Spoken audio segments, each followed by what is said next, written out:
hear me? Good evening, everyone. We have our annual general fund budget hearing today, and it will be presented by our amazing Executive Director of Business Services, Sherry Thompson. Please go ahead. Why, thank you, Dr. Chu. So yes, this evening we are here to discuss the proposed 25-26 general fund budget. Our agenda includes, we're going to talk a little bit about the budget process, cover some school funding basics, what our timeline is for developing the budget, the parameters that are used. We will have an overview of our proposed revenues, expenditures, and then look at fund balance projection over the next year. And there will also be time for questions or comments. So first of all, as far as school funding goes, the Minnesota legislature sets the school funding for public schools. We don't have a wish list. Not only are the formulas, that is the amount per pupil, determined by the legislature, and then they also determine how those funds are collected from whether it's the state, the property taxes, et cetera. That's all determined by the state legislature. Our funding is highly regulated. The formulas that determine the revenue, and that's the majority of the funding that we receive, is set by the state. As I mentioned, also tax policy. So they determine how that funding will come to school districts. And then there's always a maximum authorized property tax levy. And again, that involves the formulas as far as the school districts go based on pupil units, et cetera. And so they give us a maximum amount based on those formulas. We can under levy, but we can never over levy. Funding for school districts basically has to be authorized by the legislature or approved by our local voters. Here is just an overall timeline. This actually goes back, we start working out even on this budget. It starts a year ago. It starts the 24-25 budget was approved last June.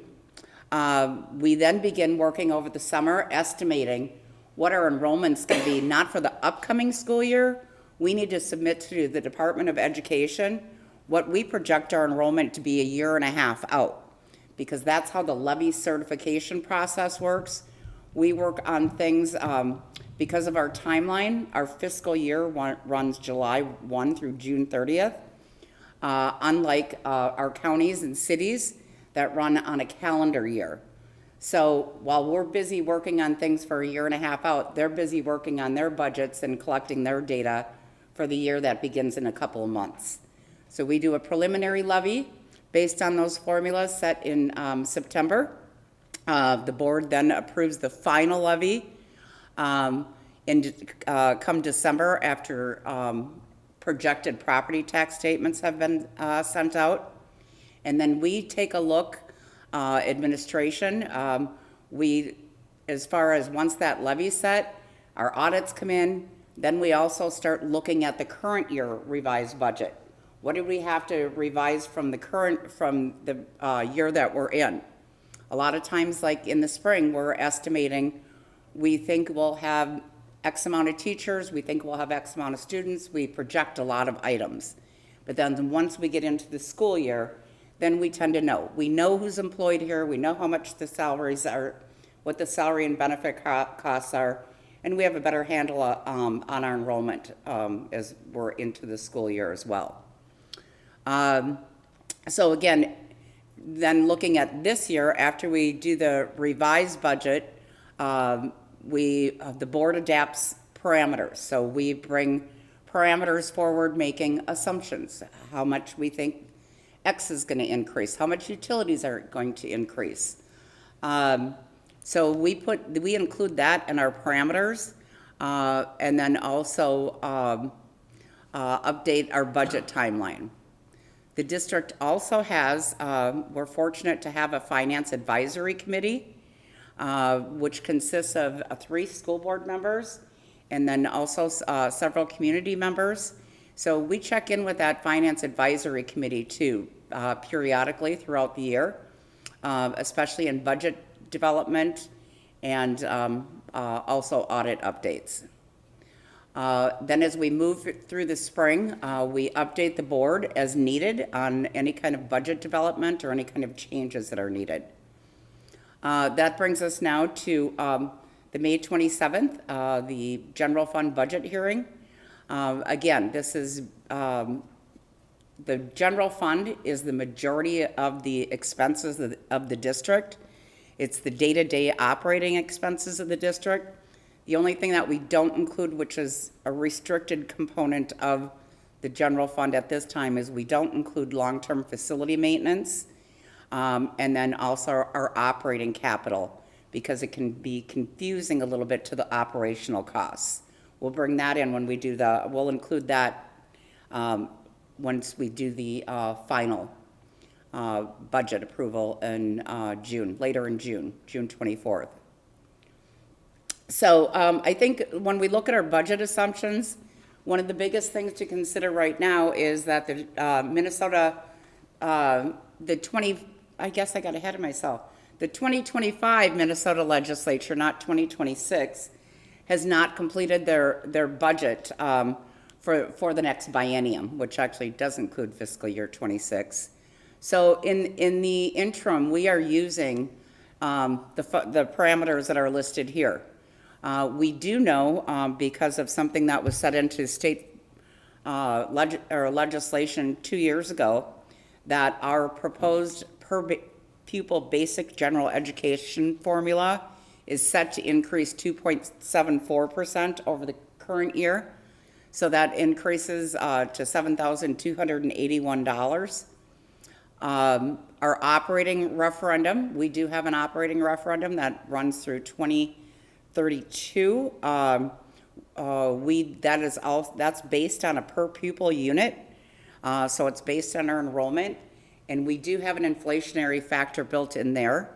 So our operating levy for the 25-26 school year will be $2,034 per pupil.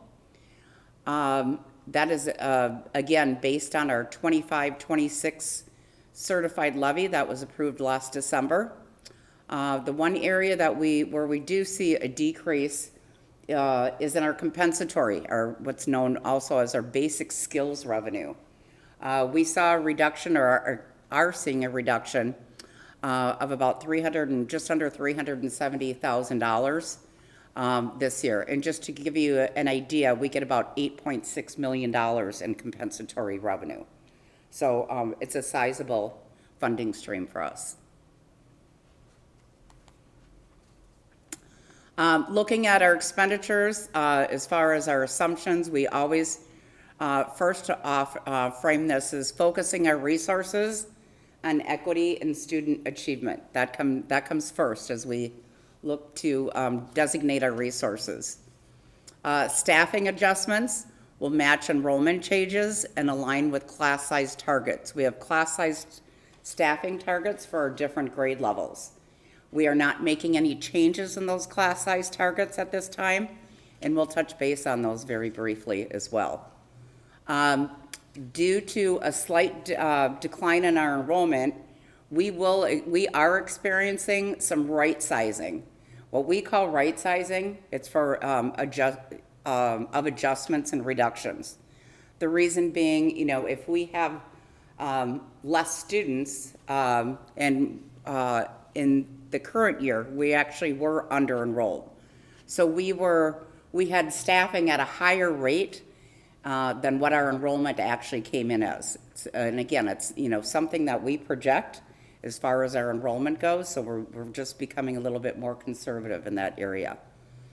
Our mental health and social emotional learning, that was a big part of our 2021 operating levy, and that was a commitment that was made at that time, and we continue to maintain that that commitment as far as the operating levy goes. We have included estimated salary and benefit settlements for upcoming contract negotiations. Salaries and benefits are over 80% of our budget. So anytime we're looking at making adjustments in our budgets, similar to every other school district, we're going to find those savings in salaries and benefits. Again, added costs, also salaries and benefits, because we are in the people business. Utility costs, we do look at multiple year averages, also consider usage and weather when we look to adjusting current rates. Contracted transportation costs are estimated to increase due to both an increase in contracted costs and specifically an increased number of homeless students. In the last couple of years, we have seen an increase of like 350% in the costs of transporting our homeless students. So we expect that not to increase at the rate that it's been, but to continue to increase. Looking at our overall transportation costs from this year to next year, we're looking at about a 4% increase in our contracted costs. And as we get into next year, we're also going to be looking at how we can more efficiently route some of our transportation so that we can recognize additional cost savings moving forward. We have different mandated reserve expense categories. We have a reserve for staff development, health and safety. I touched on like the operating capital, safe schools. Those are all just dollars that we need to spend in compliance with statute. And obviously, we are going to do that. I talked a little bit about class size targets. So this is kind of a historical perspective. If you look at the different grade levels, going down the left side of the page there, you can see the class size ratios that were used. For instance, back in 2018, 2019, I'm just going to jump down to grades 3. We were at 27 students. I think that was the first year that we had increased. We had increased from 17, 18, or possibly 16, 17. So we had our ratios up. They were at 27 students at grades 1 through 3. The following year in 1920, we increased that to 27.5. Again, if you look at other grades, you'll see that same increase. And then 2021, we went up to 28. 21, 22, we were at 28. And with the passage of the operating levy in the fall of 2021, we were able to bring those down by 2 students at each grade level. And we continue to stay at these ratios. Talking about enrollment, I touched on that a little bit. So looking, and again, this is broken down by elementary, and then some of our secondary schools are actually broken down individually. So if we looked at our enrollment projections for the year that we are finishing, going back a year ago, we had estimated that enrollment would be 7,229 students. As the year started, we were under-enrolled.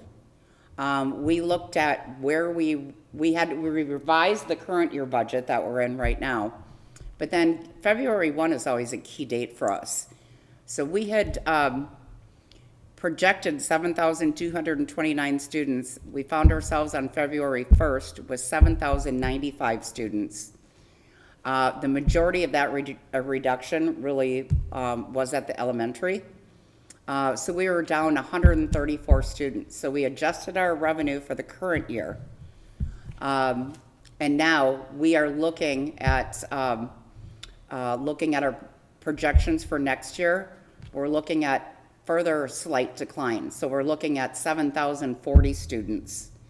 So, you know, it's only 55 students less than what we had in February, but if you go to where we thought we were going to be, it would have been the 134 that never came this current year, plus another 55. So we are closely monitoring our enrollment. And again, similar to what our neighbors are experiencing throughout the metro. Looking at our revenue budget overall, and again, this is based on the enrollment that I had shared with you, the 7,040.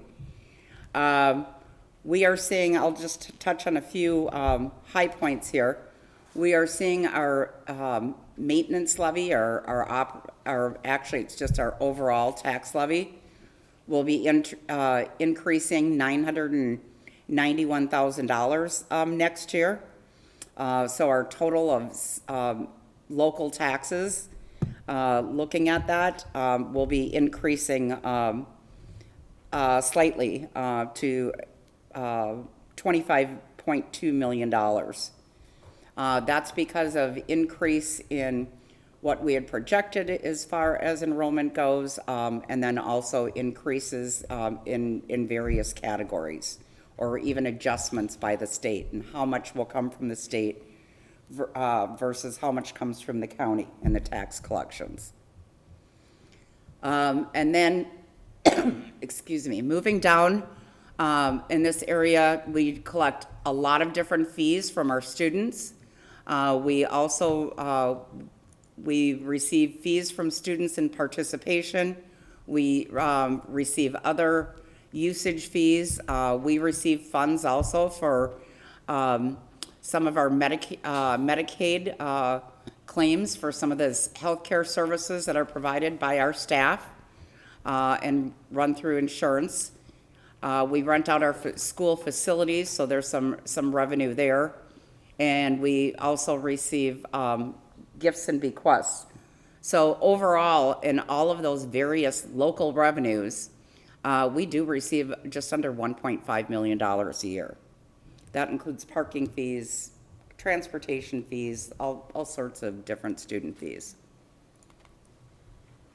Excuse me. And then moving into the state aid portion of our revenue, we are seeing an increase here, even though I've touched a little bit on some of the slight decline in enrollment. At the same time, we are seeing an increase in the funding formulas, as I've mentioned, or even the operating levy. So we are seeing we are expecting an increase of about $825,000 in our regular general education revenue.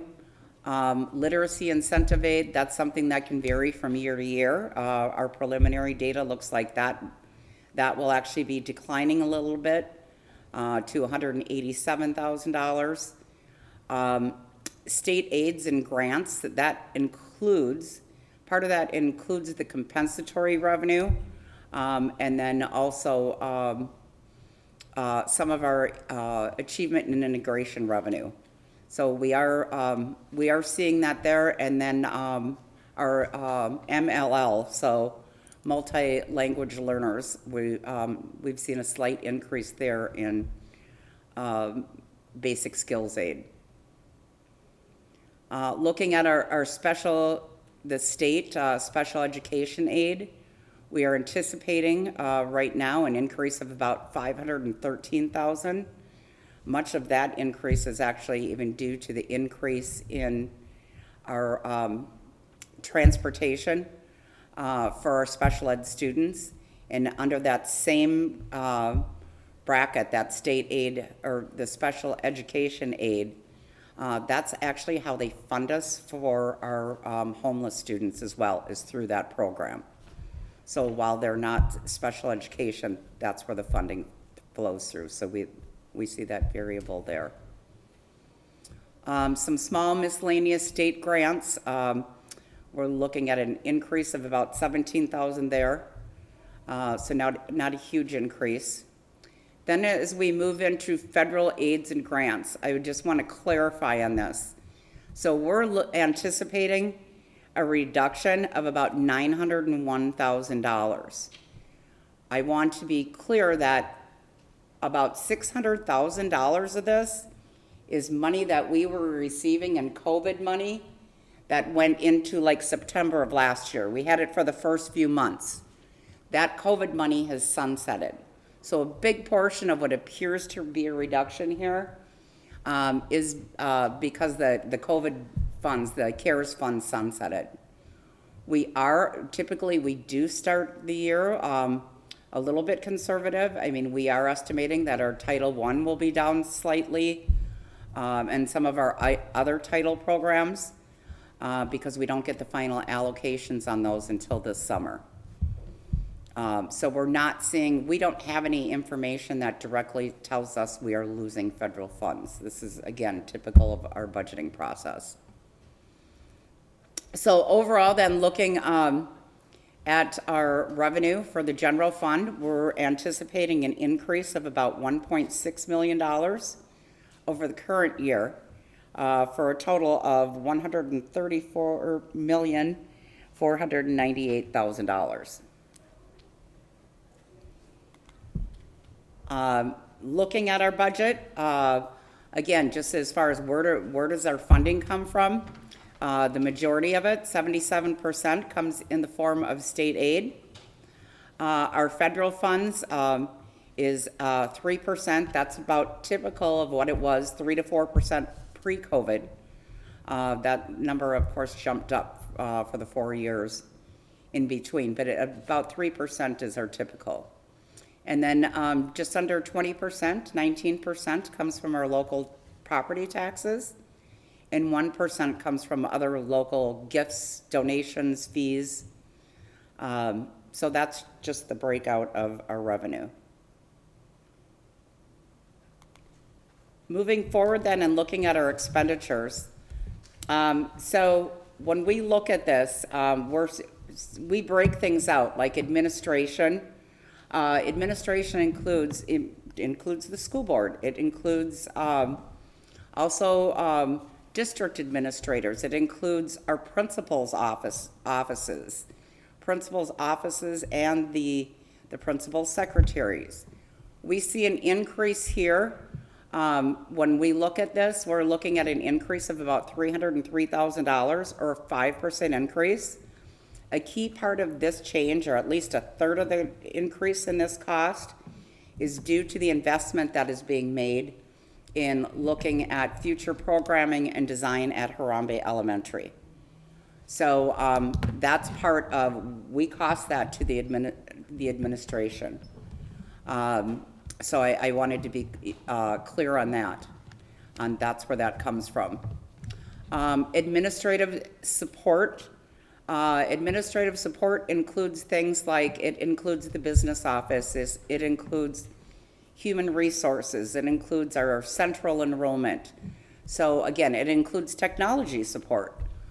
And you're seeing a slight decrease there because we have shifted some costs that, some of the costs that were previously in administrative support, but under technology, we're shifting some of that to operating capital. We've done that in the past too. It still stays under the support. It just helps us kind of balance out where our funds are. Regular instruction. This is another key area. We're looking at about a $700,000 reduction in expenses. I want to be clear on this. On the regular instruction, this is almost 12 FTEs, full-time equivalencies, that were reduced as a result of kind of our right sizing, right? We lost one section at each elementary school because of our minimum at each elementary school because of our declining enrollment. In addition to this, it's also under regular instruction. For years, we had guaranteed subs, multiple, at our buildings from teachers on call. We have not eliminated those. We have removed them from the secondary schools, and each elementary will have one for next year. But that was also a cost savings, and that's under regular instruction. So again, going back to The right sizing, we are not increasing class sizes. Again, this is more related to the shift in our enrollment. Vocational education, so that's our CTE classes. So we're seeing about a 3% increase there is what we're projecting. Student services, we're projecting just under $1 million in that area. And again, we're seeing the needs increase there. We're seeing a 3% increase is what we're projecting, which isn't out of the ordinary. Our instructional support, we're looking at about a 1% increase. Instructional support includes our media centers. It includes professional development. It includes some student technology instructional support. So we are seeing a 1% increase there. Our pupil support includes our social workers. It includes our transportation. It includes our guidance counselors. So anything outside the classroom that provides support. So, and again, we're estimating an overall increase there of about 3% or $545,000. Looking then at our operations and maintenance, so that's our buildings and grounds support.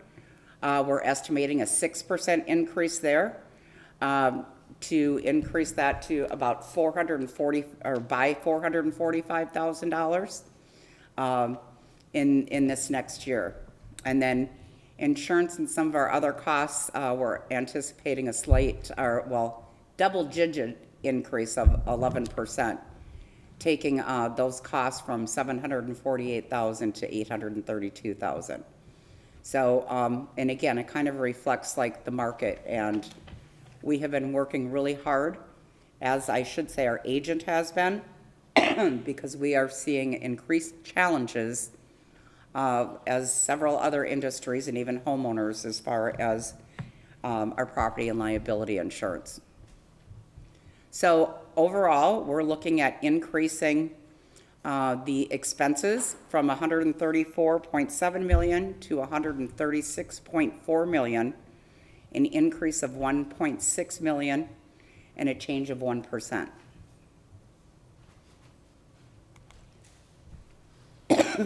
So there again, I've touched on some of these categories as far as what is included in those. Our regular instruction.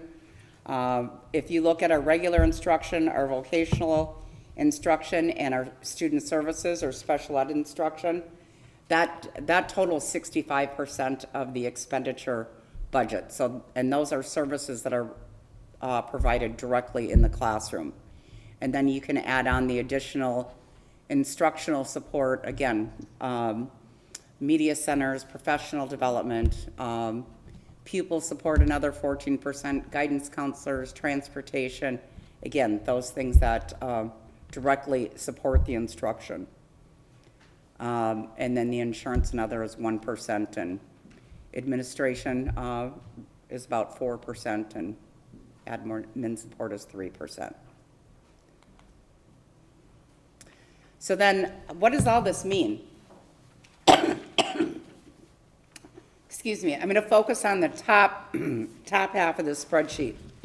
We talk a lot about unassigned fund balance and what that unassigned fund balance, we look at budget targets, we look at fund balance targets. We have built our reserves up in recent years, knowing that at some point we would be drawing against those reserves as well, and really trying to best manage our resources. So we're estimating that we'll be ending the fiscal year as of June 30th with a fund balance of about $14.2 million. And that was just over, I think, 12%. So, and then rolling this unassigned, moving the revenue and the expenditures forward that we had just reviewed, we would be looking at deficit spending in this unassigned area of about $1.9 million. So we would draw that fund balance down from $12 million or to $12 $350,000 approximately. That would still keep us above that fund balance goal, that target goal of 6%. So again, we'd be at about 10%, realizing that we've drawn it down 2% in order to do our staffing for next year. And this is something that we can continue to monitor, we'll continue to look at. And again, we also need to hear, hopefully it's before June 30th, hopefully the legislature will complete their special session and we will update things accordingly once they do. So, any questions, comments?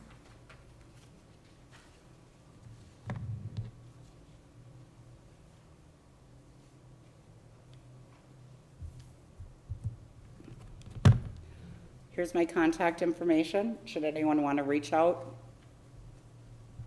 It's there, and yes, this whole presentation will be on the website. I was going to ask that, so you will be. Yes, it will be posted on the website. Yeah, great. Thank you so much. Thank you. Yeah. Thank you, Sherry. Thanks. So we will adjourn this portion of the presentation, and should we take a quick, let's see, wow. Let's take 3 minutes. 3 minutes break, and then we'll come back and start our school board meeting. Thank you, Sherry. Sure, you're welcome.